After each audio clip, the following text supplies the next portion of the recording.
parte da minha formação no Seminário Bíblico Palavra da Vida. E lá Deus me deu o privilégio de conhecer homens que marcaram a minha vida e ainda marcam a minha vida. Um deles é o pastor Enéas. Tive o privilégio de testemunhar a formação do chamado dele por um campo missionário de Moçambique. Tive o privilégio de testemunhar suas primeiras viagens de reconhecimento de campo para Moçambique, ainda quando não sabíamos do que ia dar. Eu não sabia do que ia dar, até hoje eu não sei o que eu dei ou o que eu vou dar. Mas tem sido uma alegria receber esporadicamente os relatórios do pastor Enéas e ver o que Deus está fazendo no país de Moçambique, na África, através do Ministério do Palavra da Vida, usando 2 famílias, que agora recebeu mais uma e está para receber mais uma, de missionários em Moçambique. Então, com alegria, eu chamo aqui à frente um amigo pessoal, pastor Enéas, que vai nos trazer um desafio, um relatório do que Deus está fazendo em Moçambique. E eu gostaria de orar por ele e por esse tempo juntos aqui. Vamos orar. Senhor nosso Deus e Pai, nós te louvamos, porque o Evangelho que transforma pessoas em São José dos Campos, transforma pessoas em Moçambique. Eu te louvo, a Deus, pelo teu Santo Espírito, que move pessoas como o pastor Enéas, sua família, para levar as boas novas de Cristo Jesus a jovens em Moçambique e assim formar, a Deus, a liderança da tua igreja em Moçambique. Abra os nossos corações agora, Senhor, para ouvirmos da necessidade que existe num país específico, Moçambique, que é também parte, ó Deus, do chamado que o Senhor deu à igreja até os confins da terra. Abra os nossos olhos, ó Deus, para contemplarmos as maravilhas da tua lei e use o pastor Enéas para nos desafiar, para nos consolar, para nos exortar com as verdades do Evangelho. Peço que o Senhor abençoe seu ministério, junto com sua esposa, Bibi, Deus, suas 2 filhas, Esther e Elisa, e elas também cresçam, a Deus, na visão do ministério que o Senhor nos chamou, levando Cristo Jesus, onde quer que esteja. É no nome poderoso de Jesus, nosso Salvador, e a razão pela qual nós nos reunimos, que nós oramos. Amém. Amém. Obrigado, Sacha. Não, pastor Sacha, não, é pastor Alexandre Mendes, né? Sim. Eu pensei que ele ia me chamar de Neinhas, como no tempo de seminário, mas poupou, né? Muito obrigado, querido Sacha, realmente é um irmão querido. Temos caminhado juntos desde aquele tempo e quando tivemos essa conversa, essa oportunidade de podermos estar aqui juntos, nós realmente fizemos questão de fazer isso, porque é um grande privilégio para nós. Eu louvo a Deus também por também ter acompanhado um pouco aí a caminhada do ministério desse irmão querido e pelo testemunho dele. Obrigado. Queridos, é um grande prazer para mim estar aqui com vocês essa noite. Estou aqui não sozinho, com a minha família. Eu sou então Enéas Gomes, minha esposa é Bibiana, ela é aquela ali, aquela senhora que está ali no último banco, isso, linda senhora, né? Está ali de moçambicana. Nós viemos aqui com essas roupas para mostrar um pouquinho, trazer um pouquinho da alegria que o povo moçambicano tem transmitido para nós, e parte desse visual aqui é por isso também. Então é uma grande alegria, um grande prazer estar aqui com vocês. Além da minha esposa, estão também minhas 2 filhas. A primeira é Esther Nielete, na verdade, como falam lá. Esse segundo nome é um nome em uma das línguas lá de Moçambique. E a segunda filha é Elisa Tsakissa. Nielete significa estrela em Xangana, uma língua de lá, e Tsakissa significa aquela que alegra. Então são as nossas 2 filhas que estão conosco, que estão lá com as crianças. Então já agradeço e transmito aí a nossa felicidade de estarmos juntos aqui. Como o irmão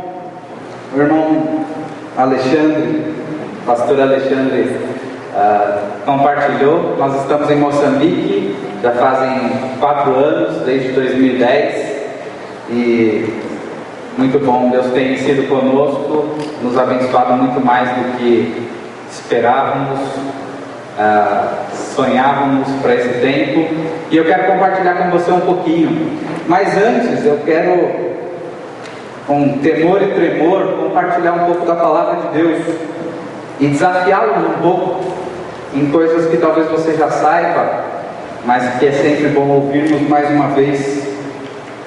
E para isso eu quero começar com duas perguntas para você. Primeira pergunta que eu tenho para você essa noite é: quem é você? Enéas, essa está fácil, né? Quem é você? Você sabe realmente quem você é? Segunda pergunta: por que você faz o que você faz? Cada dia, semana após semana, dia após dia, semana após semana, ano após ano, por que você faz o que você faz? Sabe que lá fora, no mundo, essas são duas grandes dificuldades para o mundo, responder essas duas perguntas. O mundo, ele vive, ele não sabe quem ele é na verdade. Ele vive uma vida superficial, uma vida sem sentido. Ele busca muitas vezes basear ou descobrir quem ele é baseado numa aparência. Olha, se eu me encaixar aqui num padrão de aparência, então eu vou ser alguém. Sem sentido. Ou talvez ele baseia quem ele é em status. Olha, se eu sou famoso, conhecido, popular. Talvez ele baseie quem ele é nas posses. Quem é você? Eu sou aquele que tem aquele carro novo. Eu sou aquele que tem aquele celular mais moderno. Sem sentido. Ou talvez baseie-se no seu desempenho. Quem é você? Eu sou aquele que faz isso ou aquilo melhor que os outros. A verdade é que o mundo vive uma vida sem sentido. Uma vida vazia, uma vida que não sabe na verdade responder quem é você. Mas além disso, o mundo vive também uma vida sem propósito. Ele também não sabe, além de não saber responder quem ele é, ele não sabe responder o que ele deve fazer, por que ele faz o que ele faz. E aí você vê aí o mundo com as suas crises existenciais. Você vê aí o mundo com uma vida rotineira, vazia. Por que você faz isso? Porque eu sempre fiz, porque eu sempre vou fazer. Você vê o mundo aí correndo atrás de passatempos fúteis, inúteis. Olha, se eu não sei por que eu estou aqui, pelo menos eu vou me divertir no processo, né? E busca gastar o seu tempo com simples diversão vazia, vida sem propósito. Ou talvez o mundo, ele tem alvos rasos. O mundo desde sempre ele incentiva: olha, crianças, jovens, vocês têm que estudar bastante. Para quê? Para entrar numa boa faculdade. Para quê? Para ter um bom emprego. Para quê? Para ganhar bastante dinheiro. Para quê? Para ter muitas coisas. E para quê? Ter mais dinheiro. Para quê? Mais coisas e mais dinheiro, né? E o final disso não tem final, né? O alvo raso do mundo é quem morrer com mais brinquedos ganha. Não faz sentido, não faz sentido, é uma vida sem propósito. Mas irmãos, a boa notícia é que quando o Evangelho entra na nossa vida, quando esse Evangelho que nós cantamos aqui, que tem a ver com a cruz de Cristo, quando Deus entra nas nossas vidas e através de Cristo transforma tudo, Ele não só nos salva, nos tira de onde nós estávamos perdidos, pecadores, mas Ele nos dá um novo sentido de vida. E mais que isso, o Evangelho, quando somos impactados pelo Evangelho, impactados por Jesus, o Evangelho nos dá um novo propósito de vida. O Evangelho dá sentido e propósito para as nossas vidas. Nossa identidade deve refletir a imagem de Deus, a identidade dele agora. Sabe o que acontece? A missão de Deus passa a ser a nossa missão. Na verdade, a vida cristã é um chamado missionário. Eu quero que você reflita nisso essa noite. Eu quero que você saia bem convicto como responder essas duas perguntas. Quem é você? E o que você deve fazer? Por causa do Evangelho, por causa de você ter sido alcançado e impactado com o Evangelho de Cristo. E quando falamos de Evangelho, não há lugar melhor para irmos senão na carta aos Romanos. Abram suas Bíblias, seus iPads, seus telefones, ou onde você tiver aí a palavra de Deus com você. Em Romanos, a carta de Paulo aos Romanos. E é interessante que Paulo nessa carta, o tema básico dessa carta aos Romanos é o próprio Evangelho. Essa carta você, em qualquer canto que olha, você encontra Evangelho. Paulo fala da essência do Evangelho e fala das implicações do Evangelho na nossa vida.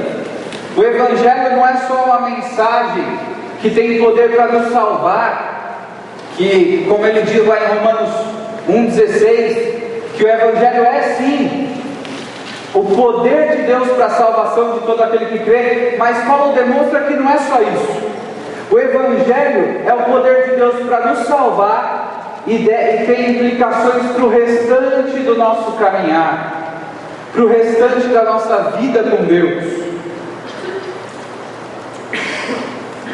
Paulo vai trabalhar isso nessa carta, e é interessante que no início da carta, no capítulo 1, antes de dizer o que é o Evangelho e o que ele deve fazer, o que ele faz na vida dos crentes, ele dá o seu testemunho pessoal. E no capítulo 1, versículos 1 a 5, é o texto que nós vamos olhar rapidamente nessa noite.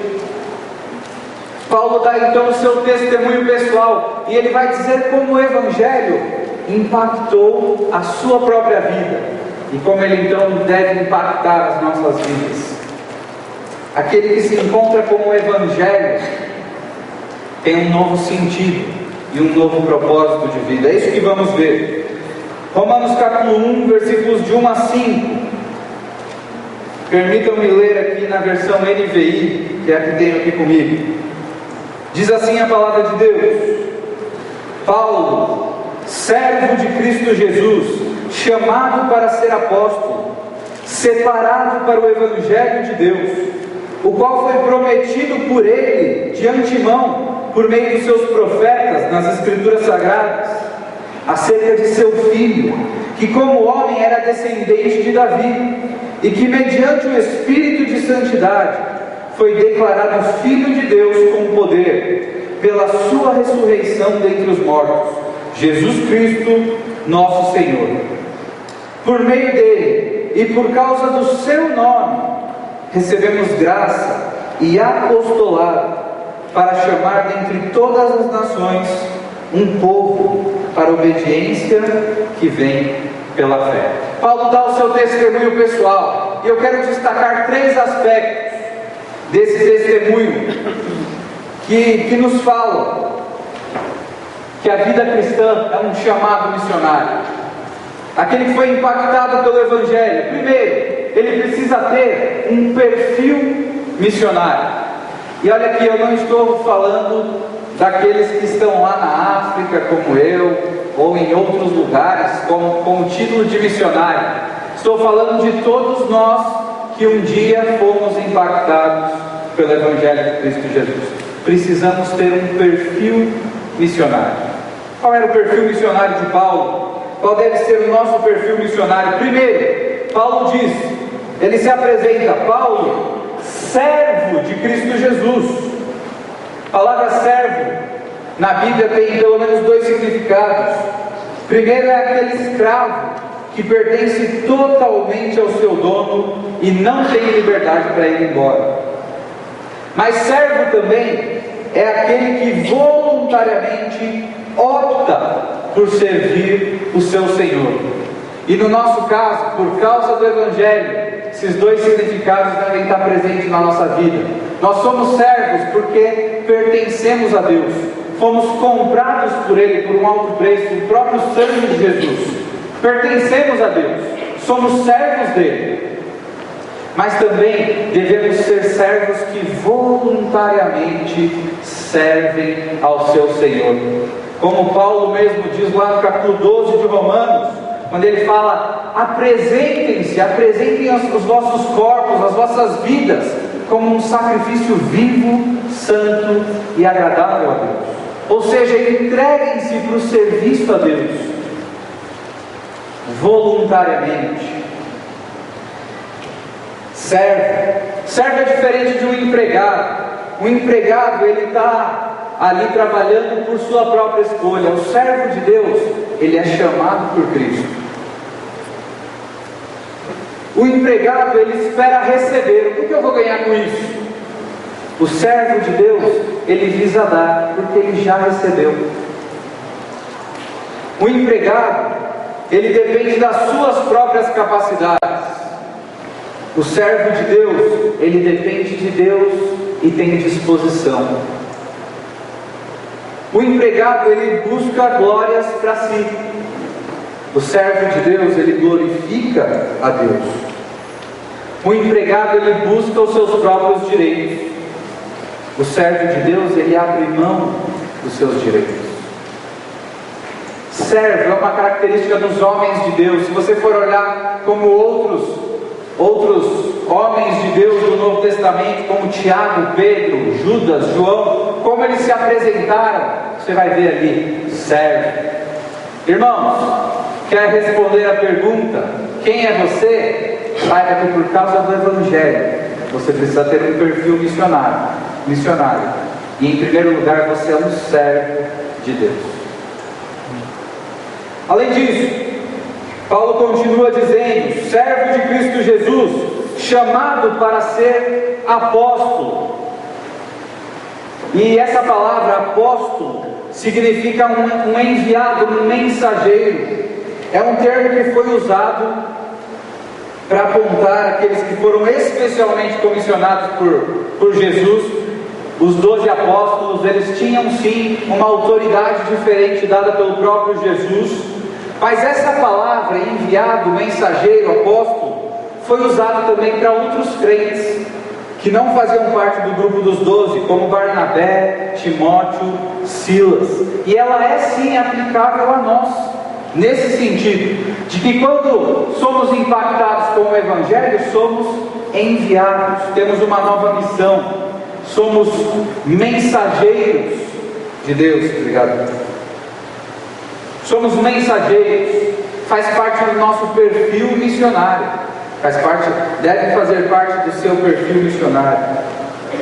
E Paulo termina a sua apresentação dizendo: separado para o Evangelho de Deus.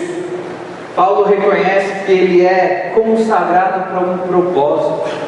E quando Paulo fala disso, quando ele diz separado para o Evangelho, eu creio que ele diz que é preparado e separado para viver o Evangelho, as implicações do Evangelho no dia a dia, mas também para proclamar o Evangelho.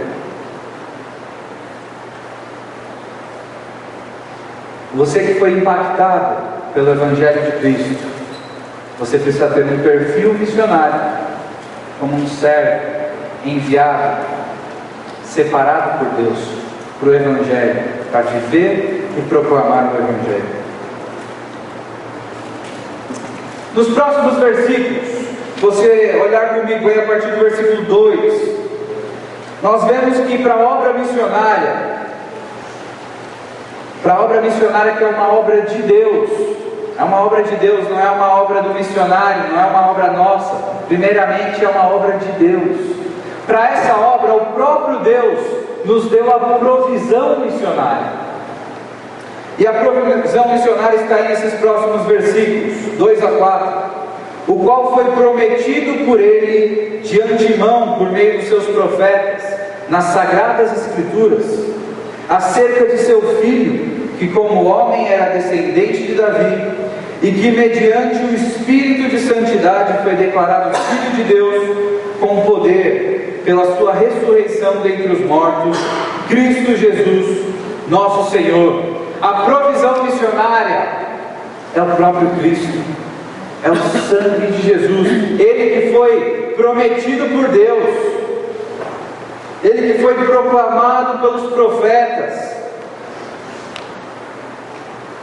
Ele que foi a prática do resgate, do preço pago para que a obra de Deus fosse possível. E precisava ser Jesus, não podia ser qualquer um que se voluntariasse para estar naquela cruz.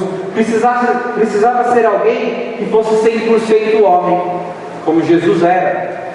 Alguém que realmente, como diz ali, da linhagem de Davi, ele era um ser humano, para poder pagar o preço no lugar da humanidade. Mas ele precisava ser também 100% Deus, e Jesus o era. Porque ele precisava, só quem fosse plenamente Deus poderia pagar o preço e cumprir as exigências de um Deus santo. E Jesus era 100% homem e 100% Deus. E ele foi confirmado, a sua divindade foi confirmada por meio da ressurreição. Então Jesus foi a provisão missionária. Sem Jesus, nada do plano missionário de resgate de Deus seria possível. Mas o próprio Deus tomou a iniciativa e nos deu a provisão. Por que tudo isso? Além de um perfil missionário que devemos ter, olharmos para a provisão missionária que Deus nos dá, precisamos olhar para a proposta missionária de Deus para nós. De novo, não é uma proposta para os missionários, os que estão no seminário, estão em outros países, não, é uma proposta para mim e para você, que um dia fomos impactados com o Evangelho de Deus. Que proposta é essa? Versículo 5 inicia assim: por meio dele e por causa do seu nome. Primeiro, essa proposta missionária.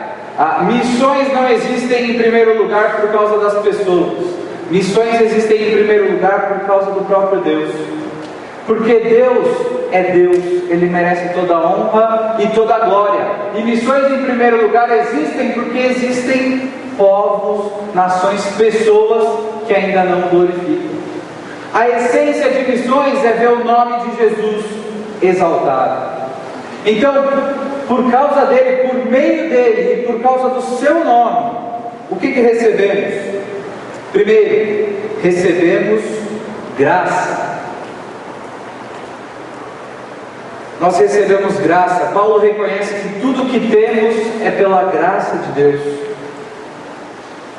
Quando Paulo dá o seu testemunho para Timóteo, Paulo, que já é aquele grande pregador, um grande missionário, um grande servo de Deus, mas quando ele vai dar o seu testemunho para Timóteo, em 1 Timóteo, ele lembra que, olha Timóteo, na verdade, deixa eu contar minha real história. Eu era um pecador, um blasfemo, insolente, perseguidor da igreja. Timóteo, na verdade eu era o pior dos pecadores. Deus, para a sua obra missionária, Ele não procura pessoas, Ele não olha para pessoas e fala assim: uau, aquele aí é bom mesmo, hein? Uau, Deus não olhou para mim e falou: uau, o Enéas realmente, eu preciso dele. Não foi assim. Deus não olha para os seus servos e vê nele um mérito. Deus não vê nele capacidade em si mesmo. Mas para a obra missionária, o que Deus faz é dar a sua graça. O apóstolo Paulo, que disse: olha, eu sou o pior dos pecadores, em seguida ele diz: mas transbordou a graça de Deus sobre mim.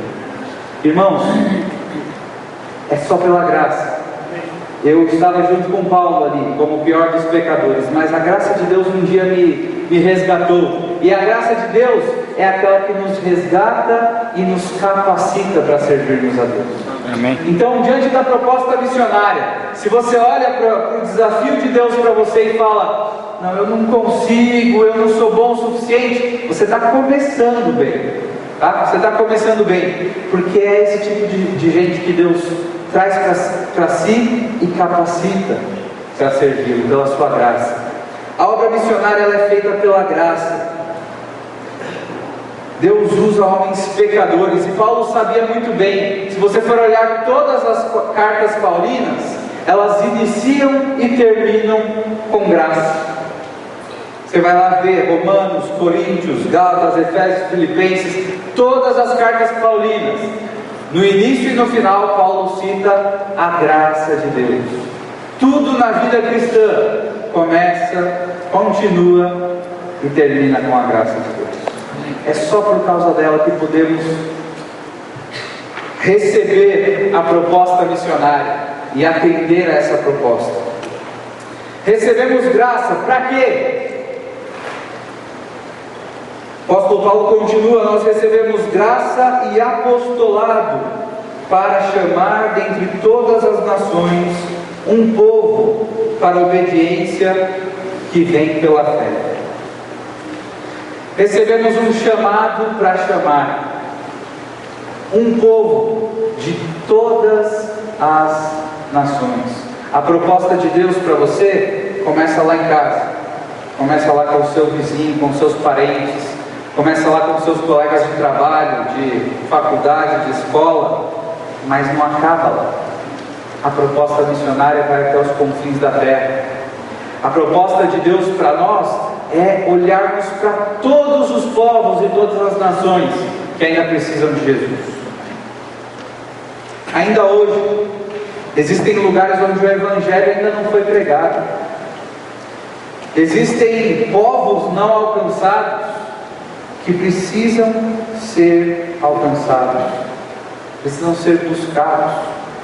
Só para você ter uma ideia, o Ministério Perspectivas nos deu esses números aqui. O maior grupo não alcançado são os muçulmanos, cerca de 1,3 bilhões de pessoas. Tem 6 obreiros para cada 1 milhão de muçulmanos. O segundo grupo são os hindus. Os hindus têm 860 milhões de pessoas, 2 obreiros transculturais para cada 1 milhão de hindus. Depois disso vem os budistas, 275 milhões de pessoas, 13 obreiros para cada 1 milhão de budistas. Os tribais, 161 milhões de pessoas, 60 obreiros transculturais para cada 1 milhão. Os ateus, 121 milhões de pessoas, 12 obreiros transculturais para cada 1 milhão sem religião. E o próprio Paulo, lá no capítulo 10 de Romanos, ele diz: como ouvirão? Como crerão se não ouviram? Como ouvirão se não há quem pregue? Como pregarão se não forem enviados? É a proposta de Deus para nós. Esse desafio de Deus é um desafio para você, é um desafio para todos nós. Certa vez, alguns têm dito: olha, todos devem orar por missões, muitos devem contribuir e alguns devem ir. Mas eu gostei muito de uma vez que um pastor Edson Queiroz, em uma conferência missionária, certa vez disse assim: não, deveria ser assim, todos devem orar, todos devem contribuir e todos devem enviar, receber ou ir. A tarefa de todos. Deus quer usar você. Deus quer nos usar para alcançar um povo de toda a nação, que vá a Ele para obediência pela fé. Devemos proclamar o Evangelho. O Evangelho dá sentido e propósito para as nossas vidas. A vida cristã é na verdade um chamado missionário. Você precisa ter um perfil missionário, saber da provisão missionária, que é o próprio Jesus, e aceitar então a proposta missionária de Deus para você.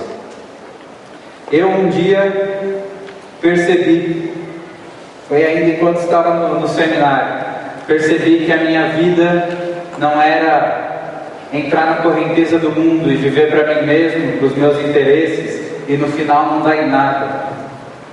Eu percebi que quando Deus entra na minha vida, Ele muda o sentido da minha vida, e Ele muda o propósito da minha vida. A minha vida tem um propósito, e eu percebi que Deus, segundo o seu propósito, queria me usar para levar o seu evangelho para um lugar diferente, para uma nação diferente que precisava dele. E foi assim que eu me envolvi com Palavra da Vida, e desde 2010 Palavra da Vida, que não é uma igreja, não sei quantos já conhecem, mas Palavra da Vida não é uma igreja, é uma organização que existe para servir as igrejas, e que tem como alvo, como lema, alcançando a juventude com o Evangelho de Cristo. E no caso lá, nós estamos em Moçambique, nesse país, com o alvo de alcançar a juventude moçambicana com o Evangelho de Cristo. Quero compartilhar um pouco mais sobre esse país e sobre o que Deus tem feito lá, através dessa missão. Primeiro, Moçambique. Não sei quando você já conhece Moçambique, mas é um país da África, é um país ali de língua portuguesa, a língua oficial, cercado de países de língua inglesa. O país um pouco mais de perto para você, ele tem 10 províncias que seriam como estados, e nós vivemos aqui bem ao sul, na capital do país, em Maputo, e é um país que, como eu disse, língua oficial português, mas fala de mais de 33 línguas locais. Então é um desafio também transcultural. É um país que tem uma cultura e uma característica de muita alegria, muitas cores, né? Você vê pela minha camisa aqui que as cores, é um povo alegre, é um povo vivo em sua cultura, é um povo que gosta muito de cantar, né? Tem essa grande característica, eles cantam para tudo e cantam muito bem, mas ao mesmo tempo é um país que tem diversos desafios. É sim um país muito pobre, é um país que no índice de desenvolvimento humano das Nações Unidas, de 187 países, Moçambique é o número 185. Então é um país realmente muito pobre, tem necessidades muito básicas na área de saúde, né, sofrendo com mais de 20% da sua população sendo infectada com AIDS, tendo a malária como a maior doença, a doença que mais mata lá. Na área da educação, cerca de 44% só da população são alfabetizados. Então, muitos desafios nessa área também, e outros desafios de pobreza, desafio contra a fome. Foi um país que passou por guerras. Ele se libertou de Portugal, uma colônia de Portugal, em 75, e daí iniciou uma guerra civil entre dois partidos, guerreando pelo poder do país. E essa guerra terminou só em 94, né? Ano do nosso tetra, né? Enquanto estávamos aqui comemorando, tinha gente se preocupando com outras coisas. Foi ali que fizeram um acordo de paz no país, mas é um país que foi destruído por causa dessa guerra e tem se reerguido. É um país jovem, também por causa da guerra. É um país que tem se renovado. 65% da sua população tem até 24 anos de idade. É um país jovem. E realmente poderia passar aqui muito tempo falando de notícias impactantes sobre esse país, da miséria que realmente esse país passa na área social. Mas parece que muitas vezes, quando falamos muito disso, essas informações podem desfocar um pouco a nossa visão e termos pena desse povo por causa da pobreza e esquecermos da maior necessidade deles, que tem a ver com o maior problema deles, que é o mesmo que o nosso, é o pecado, né? E por isso a maior necessidade deles é o Evangelho de Deus. Eles precisam do Evangelho de Deus. Moçambique, que não é um país não evangelizado, é um país que tem muitas igrejas, mas o que dizem é que o Evangelho de Moçambique é um mar raso. Tem muitas igrejas, mas sem profundidade, sem vida, sem conteúdo. Nós que estamos lá há um tempo temos percebido um pouco do porquê isso, né? O povo moçambicano é um povo que, na sua cosmovisão, ele é muito baseado por medo. Ele age muito pensando o que eu tenho que fazer para que não, né? Então isso faz parte da cosmovisão lá, africana de maneira geral. E lá em Moçambique isso se mostra no dia a dia. Por exemplo, quando você vai conversando com um moçambicano, e dificilmente ele vai te dizer não para alguma coisa, né? Então olha, 18h30 então lá na igreja, combinado? Sim. Sim, não vai, mas vai falar que vai, né? Então ele dificilmente vai dizer não para você para alguma coisa. E na área da religião isso também acontece. Infelizmente, há tempos atrás, quando os primeiros missionários foram, provavelmente com toda boa vontade, com uma boa iniciativa, mas foram pregar o Evangelho e provavelmente se dedicaram muito para pregar o Evangelho. E aí eles fazem um apelo e falam: então quem quer aceitar Jesus hoje, levanta a mão. O que acontece? Todos levantam a mão. Todos se converteram? Não, infelizmente. Podia ser, né? Seria bom se fosse, mas infelizmente foi um erro cultural. Eu já fiz isso, né? Logo que cheguei, fui numa igreja cheia e cuidadoso para pregar o Evangelho. Olha, só você que pela primeira vez quer aceitar Jesus, levanta a mão. Todos levantam a mão, né? Pode abaixar. Então, infelizmente, lá no início, muitos olhavam para isso e falavam: olha, então todos se converteram. Amém, glória a Deus, anote os números, né? E então agora vamos começar uma igreja. E muitas igrejas começaram assim, na verdade, com pessoas que não conheciam o Evangelho, não conheciam a Cristo, né? Simplesmente não diziam não. E aí quando fala de fazer igreja, aí isso é como moçambicano, isso é como africano mesmo. Porque cantar, ritual, posição, cargos, você vai ser líder disso, você daquilo, nossa, isso é com eles mesmo. O culto lá é basicamente música. Você chega numa igreja e eles estão cantando. Aí a pessoa que vai levantar para dar os avisos, ela vai puxar uma outra música, né? Vai estar no lugar dela. Então acabou uma música desculpa aqui a câmera, isso. Então ele vai começar: é uma bênção conhecer a Jesus, é uma bênção conhecer a Jesus, é uma... Amém! Todo mundo, amém! Dá os seus avisos. E o que vai acontecer quando a próxima pessoa for vir? Puxa outra música e vem. E depois é o momento do louvor. São os papás, né, os homens, fazem sua apresentação, vão lá para fora da igreja, entram dançando. E aí vem as mamás, a mesma coisa. E os jovens, a mesma coisa. E as crianças, a mesma coisa. Você olha aquilo, você fica empolgadíssimo.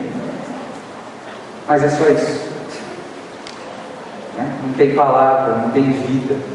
Infelizmente, muitos desses que estão aqui na igreja, cantando, fazendo esse ritual, lá fora vão continuar arraigados na religião tradicional, né? Uma religião que acredita nos antepassados, os avós, bisavós deles, principalmente os que viveram mais tempo, morreram mais velhos, eles passam a ter poder para intervir na vida da família.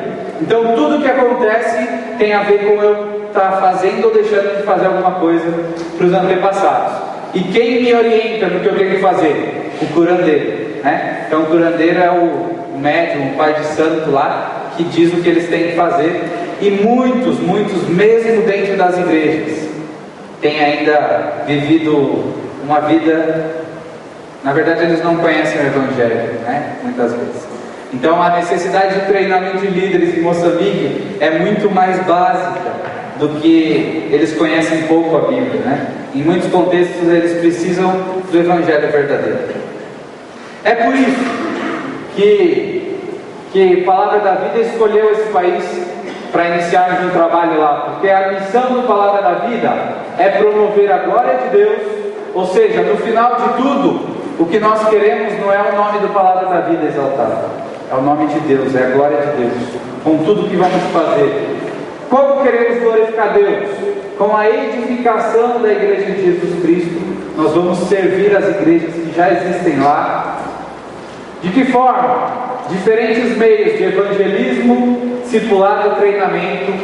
Eu vou explicar um pouco mais como nós fazemos isso, visando principalmente o jovem moçambicano. Isso é Palavra da Vida em todo o mundo. Promover a glória de Deus, servindo a igreja, evangelismo, discipulado, treinamento, focalizando o jovem. Isso é Palavra da Vida aqui no Brasil e é também lá em Moçambique. O que nós temos feito depois de 4 anos? O que temos feito? Temos feito um ministério de treinamento e acompanhamento de líderes. E quando falamos de tarefas, na verdade o mais importante é que nós lidamos com vidas, né? Esse aqui do meio, esse aqui é o Ivan Fernando, é um jovem de 22 anos, que ele foi aluno nosso no Instituto Bíblico lá. Ele é um líder de jovens, era um líder de jovens numa igreja, e ele agora tem o desafio, com essa idade, de pastorear uma igreja. Nós temos acompanhado ele, discipulado, investido na vida dele, mas tem muitos desafios. Além disso, para servir as igrejas, nós fazemos os acampamentos. Acampamento não é uma ferramenta para ganhar gente para o Palavra da Vida. Não, acampamento é uma ferramenta para as igrejas, para que as igrejas possam levar lá os seus jovens, convidar os seus amigos não crentes para serem impactados com o Evangelho. Quer ver um pouquinho do que tem, como tem acontecido o acampamento? Vamos ver um pouquinho.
Das igrejas que apoiamos no Ministério com a Juventude.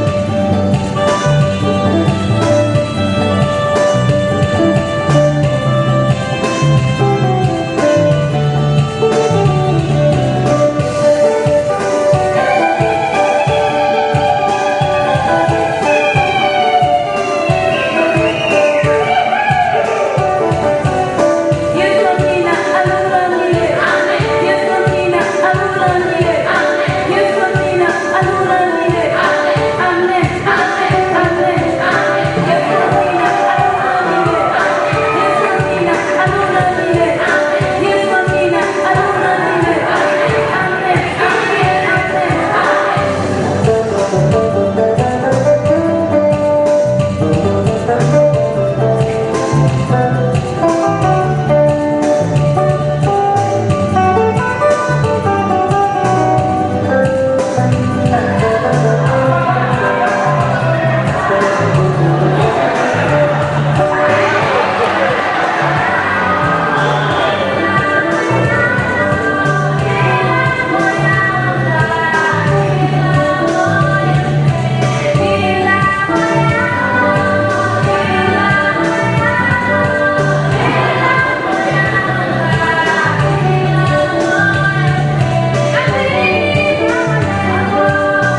temos uma equipe de moçambicanos treinada que já faz o acampamento acontecer conosco. Então tem sido um ministério que Deus tem usado, né? E isso não são eventos, são pessoas, né? 3 dos nossos equipantes, Mertina e Amélia. Amélia, nessa última temporada, contou seu testemunho para nós. É uma jovem que é líder de clube bíblico também.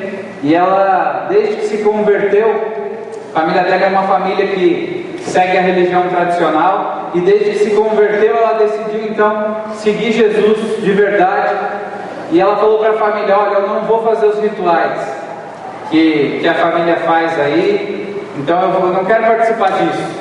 E no início a família deixava, ela ficava no canto dela na casa, e a família fazia lá os rituais que os curandeiros mandavam. Mas aconteceu, a partir de certa época, que um irmão dela começou a ficar doente. E a família então começou a acusá-la: olha, tudo isso que está acontecendo com a família, com o seu irmão, é por sua culpa, porque você não está fazendo os rituais da família. E ela seguiu firme, seguindo a Jesus, e foi expulsa de casa. A família mandou ela embora. Ela atualmente vive com uma tia, porque tem decidido seguir a Jesus. E é uma das jovens que nós temos acompanhado, é uma das nossas equipantes lá, que precisa das nossas orações, né? Que precisam do Evangelho, tem aceitado o desafio de viver o Evangelho. O Abel, esse aqui é o Abel. Abel é um jovem de 17 anos, que também vem de uma família que é muito forte numa seita lá de Moçambique, que mistura a religião tradicional com rituais do Antigo Testamento, tem sacerdote, tem sacrifícios, e os pais dele são líderes, são sacerdotes nessa seita, e ele também passa por diversos desafios e pressões por parte da família por causa disso. São pessoas com quem nós temos trabalhado e desafiado com o Evangelho. Além disso, nós temos dado aula em 2 institutos bíblicos locais que já existem lá, e feito discipulados pessoais, né, com diversos jovens. Nós percebemos que não dá para ter um relacionamento distante com ele. Eles vão dizer sim para tudo, mas dificilmente você vai chegar no coração. Nós precisamos então nos aprofundar. Então a gente pega os líderes das igrejas e traz para dentro de casa mesmo, para discipular, para investir pessoalmente na vida deles. Então é o que temos feito também com diversos jovens. Temos feito capelania escolar em uma escola lá em Maputo, e é um desafio bem evangelístico. Essa escola abriu as portas para fazermos o trabalho lá. Eu tenho semanalmente um grupinho de adolescentes de 11 que eram o grupinho do meu grupinho do ano passado, 8 eram de família muçulmana. Então é realmente uma grande oportunidade evangelística que Deus tem nos dado lá. E além desse encontro semanal, como se fosse uma aula de religião que nós temos, nós fazemos uma reunião a cada 15 dias, uma reunião de jovens para os interessados, para investir mais naqueles que tomam alguma decisão, e um acampamento por ano com eles também. Temos investido nisso, tem sido uma grande oportunidade evangelística. Apoio e pregação em igrejas. Apoiamos, visitamos, pregamos nas igrejas. Esse casal aqui, pastor Pinheiro e Estela, tem sido acompanhados pelo outro casal da nossa missão, pastor Carlos e Zé. Pastor Carlos, que pastoreou aqui uma igreja em Atibaia, igreja congregacional, por 28 anos, e com a sua experiência tem mentoreado também alguns pastores, e esse pastor tem feito a diferença com a sua igreja, como uma igreja que tem uma visão de enfatizar a palavra de Deus, de discipular, de evangelizar. Então tem sido uma forma de servirmos ali também. E os acampamentos, as temporadas nós fazemos na cidade de Maputo. Vocês viram que os jovens lá não estão de saia, são um pouco mais urbanizados.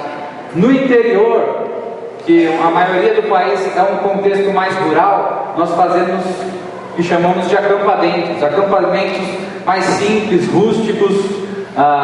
Fazemos contato com uma igreja numa vila e vamos lá com a estrutura para fazer o acampamento. Às vezes as reuniões debaixo da árvore, as brincadeiras são com o que tiver lá, né? Carregar o balde em cima da cabeça. Alguma moça aí se voluntaria? Pois é, são brincadeiras normais lá para eles. Então, bem simples, né? E só para você ter uma ideia da diferença cultural, um grande desafio para nós tem sido a adaptação cultural, né? Como levar o Evangelho de maneira clara num contexto mais distante culturalmente falando. E nesses acampamentos nós temos feito, a gente sempre precisa usar um tradutor para a língua local, e a gente sempre fica pensando, será que eles perceberam bem a mensagem ou não, né? Então nós temos desafiado os jovens assim, olha, com isso que vocês aprenderam nesse acampamento, façam uma música, e a gente dá lá 20, 30 minutos para eles fazerem uma música. Olha uma das músicas que fizeram.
Esse é o Júlio, vou falar dele para vocês.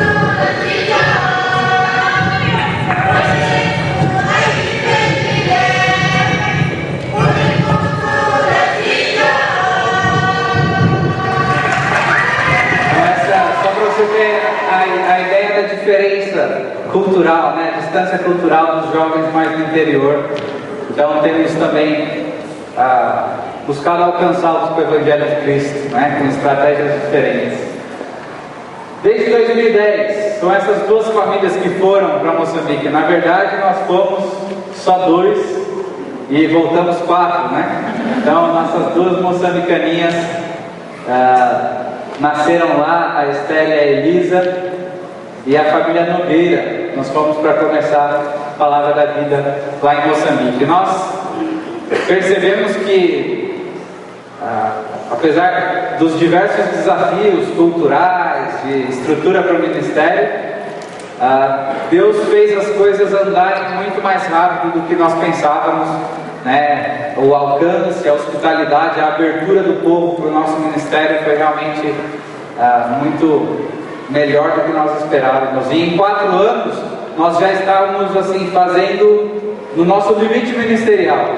Percebíamos que as oportunidades ainda tem muitas, mas não tem pessoas, não tem gente, né? E começamos a orar para que Deus levantasse mais pessoas, e pela graça dele Ele tem levantado. A família Silva é a família que foi esteve se preparando aqui, e agora em janeiro eles foram para Moçambique para fazer parte da nossa equipe lá, para servir a Deus com a palavra da vida. Ore por eles também. Deus tem levantado essa família. Família Guni é aquele lá, né, da voltinha, e é uma família moçambicana. Guni é líder de uma das primeiras igrejas com a qual nós fizemos parceria de clubes bíblicos. Ele era um líder envolvido com a juventude e sempre uma pessoa séria com Deus, envolvida no trabalho com a juventude, e Deus foi direcionando a vida dele para trabalhar com o nosso ministério, nós também de conhecermos a seriedade dele. Então ele tem decidido trabalhar com a palavra da vida lá, e ele está aqui no Brasil se preparando por 2 anos. Já passou o ano passado aqui, 2013, vai passar 2014, e no final do ano retorna para fazer parte da nossa equipe lá em Moçambique. Então Deus tem aumentado a nossa equipe, e ainda mais 2 famílias. Família Almeida são missionários da Palavra da Vida aqui, tem tido o desafio também de trabalhar conosco lá em Moçambique, e a família Neves está começando aí a perceber a direção de Deus também para trabalhar conosco. Nós louvamos a Deus porque Ele tem levantado mais pessoas, mas o desafio continua, né? O desafio continua. Basicamente, como você pode se envolver mais com o nosso trabalho lá, né? Primeiramente, em oração. Nós precisamos das suas orações. No final do culto, a minha esposa vai montar uma mesinha ali, se tiver permissão, pode ser? Ali atrás, só com os panfletos do nosso ministério, se você quiser levar para casa, para lembrar de orar por nós. Tem ali mais informações do país, do nosso trabalho. Mas por favor, lembre-se de nós em suas orações. Nós precisamos. Não é uma obra nossa, não é uma obra que pode ser feita pelas nossas próprias forças. Nós precisamos de Deus, da graça dele, de depender dele, né? Além disso, você pode se envolver também com o nosso sustento regular. Nós somos sustentados por igrejas e irmãos, que são nossos mantenedores. Então 100% do nosso sustento vem desses irmãos e igrejas. E em 2010, quando fomos, tínhamos o nosso sustento completo. No caminho aí, alguns irmãos desistiram, perdemos cerca de 10% do nosso sustento. E o câmbio também foi bem contrário à nossa situação, né? Nós, quando fomos, com R$1 nós comprávamos 20 meticais, que é a moeda de lá. Hoje, com R$1 nós compramos 10, 12 meticais. Então, isso também muda muito no nosso sustento pessoal. Atualmente, a nossa realidade é assim. Pretendemos voltar agora no final de abril, e ainda nos falta cerca de 15% do nosso sustento para retornarmos. Então, de repente você quer se envolver assim também, talvez como igreja ou pessoalmente, como um mantenedor regular do nosso ministério. Você pode também falar conosco ali no final. Nós temos um cartãozinho, pegamos algumas informações suas, e quem sabe Deus toca no seu coração para você ser um mantenedor do nosso ministério também. Se for, faça isso com alegria, conforme que Deus colocar no seu coração. Além disso, ofertas especiais, você também pode fazer isso. Se quiser mais informações sobre isso, pode pegar conosco também. Mas Deus tem usado essas ofertas para nos sustentar. Nada tem faltado, irmãos. Nós falamos isso e repetimos. Nós não nos vemos de maneira nenhuma como tadinho deles, né? Lá no campo missionário. Nada disso, irmãos. É um privilégio servir a Deus.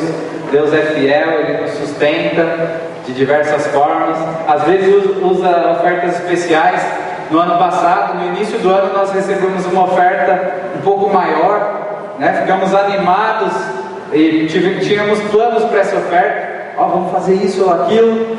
E aí, no meio do ano, a Bibi teve um imprevisto ali e teve que fazer uma cirurgia de emergência. Foi numa tarde, por causa de uma dor de barriga, foi para o hospital e já foi operada naquela madrugada. E lá não tem convênio, tem que ser num hospital particular, e precisávamos dos recursos e tínhamos os recursos, né? Nós tínhamos planos, mas Deus tinha outros planos para aquela oferta, já tinha suprido as nossas necessidades antes mesmo que soubéssemos. Então Deus usa também essas ofertas especiais. Você pode também, quem sabe, um dia fazer uma visita. Alguns estão convocados, né, Pastor Sacha, Pastor Alexandre, alguns estão convocados, outros estão totalmente convidados, portas abertas. Se você quiser conhecer o plano missionário lá, talvez um grupo da igreja, fazer uma viagem missionária, tem essa possibilidade, pode falar conosco, entrar em contato conosco para isso. Vale a pena conhecer essa outra realidade. E divulgação, projetos, nós queremos, se você quiser receber notícias nossas, nós podemos dar informações do nosso blog ou nosso e-mail e mandar nossas notícias regulares para você, para poder divulgar os projetos, orar por nós, se envolver de várias formas. Muito obrigado, irmãos. Esse é o trabalho que o Paulo da Vida tem feito lá em Moçambique e quero deixá-los como um desafio, né? E o Evangelho, tudo isso acontece porque o Evangelho dá sentido e propósito para as nossas vidas. Nossa vida cristã é um chamado missionário. Essa é a forma como temos respondido o nosso, quem sabe o seu também, mas esteja disposto, de coração aberto, para ouvir e responder o chamado de Deus para a sua vida. Deus abençoe. Obrigado.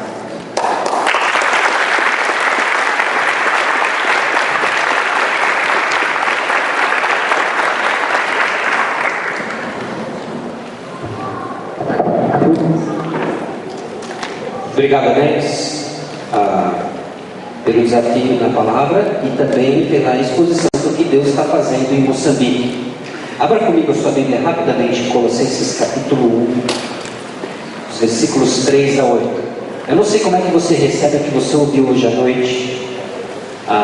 Eu não sei se você achou, eu achei divertido, né?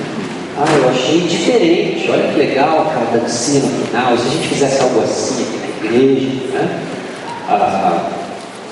Eu não sei. Já treino. Mas uma passagem que vem à mente, e eu quero ler com os irmãos para encerrar o nosso tempo hoje, Colossenses capítulo 1, versículos 3 a 8, e nos instrui como nós recebemos, que nós ouvimos hoje, do que Deus está fazendo em Moçambique. Damos sempre graças a Deus, Pai de nosso Senhor Jesus Cristo, quando oramos por vós, desde que ouvimos da vossa fé em Cristo Jesus e do amor que tendes para com todos os santos, por causa da esperança que vos está preservada nos céus, da qual antes ouvistes pela palavra da verdade do Evangelho, que chegou até vós, como também em todo o mundo está produzindo fruto e crescendo. Tal acontece entre vós desde o dia em que ouvistes e entendestes a graça de Deus na verdade. Segundo fostes instruídos por Epáfras, nosso amado conservo, e quanto a vós outros, que é um ministro de Cristo, o qual também nos relatou do vosso amor no Espírito.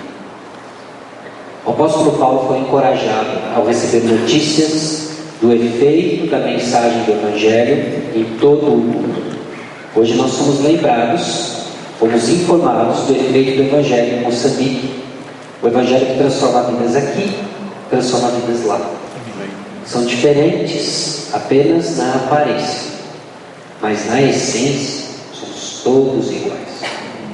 Ontem eu estava cansado, os meninos estavam dormindo, eu estava no sofá vegetando.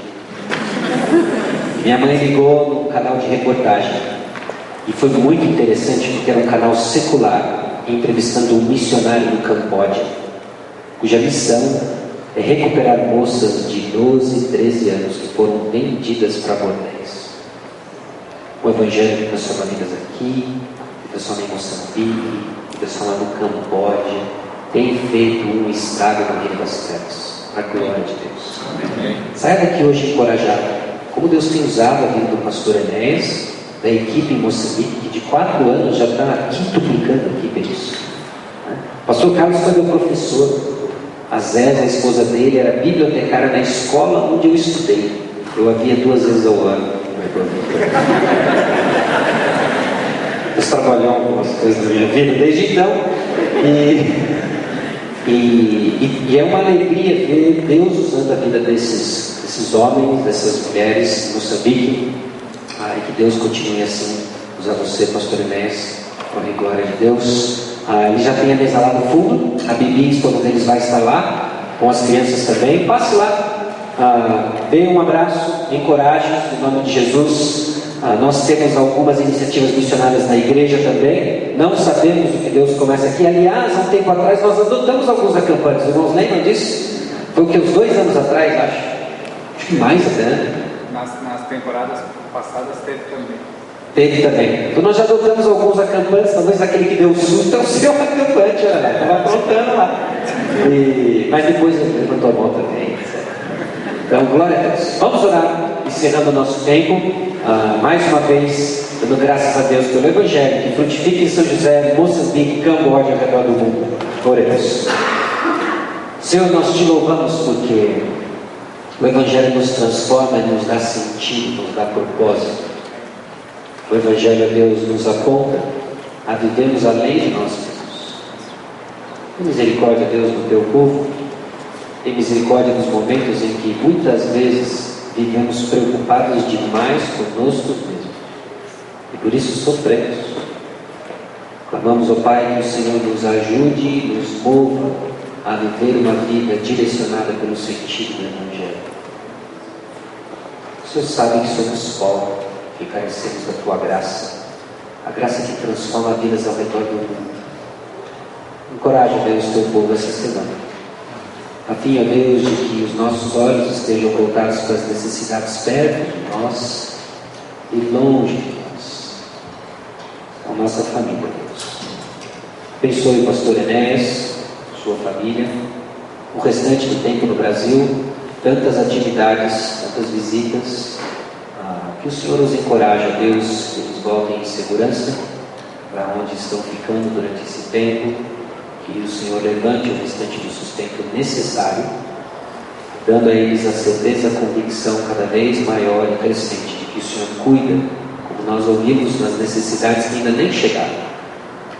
Continue, ó Deus, a cuidar das meninas, elas cresçam, Deus, a pequena Esther, a Elisa, nos teus caminhos, mostrando uma vida diferente em Jesus Cristo, no país de Moçambique. Encoraja a Enéas e a Bibi, ó Deus, quando a saudade aperta, estiverem longe mais uma vez, Cristo Jesus se mostra mais uma vez suficiente em suas vidas.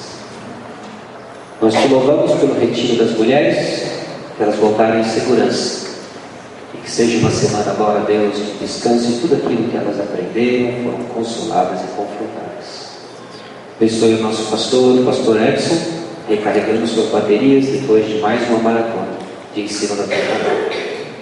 É no poderoso nome de Jesus que nós oramos. Amém. Depois do pós-lúdio, os irmãos estão dispensados. Não esqueça de passar lá na mesinha.